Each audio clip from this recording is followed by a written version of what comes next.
Since I'm cleaning the shop, wanted to take a minute to play and be distracted by something. Here is my Stihl MS 880 Magnum with a 25-inch bar. Maybe later I'll put the 60 on for shits and giggles, but pretty simple. 120 cc's. It's like 8.5, 9 horsepower. It's a beast. Largest production chainsaw. And, you know, let's just cut some stuff. This is perfect for firewood, by the way.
There you have it, Stihl MS 880 Magnum.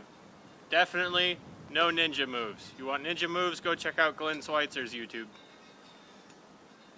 Until next time.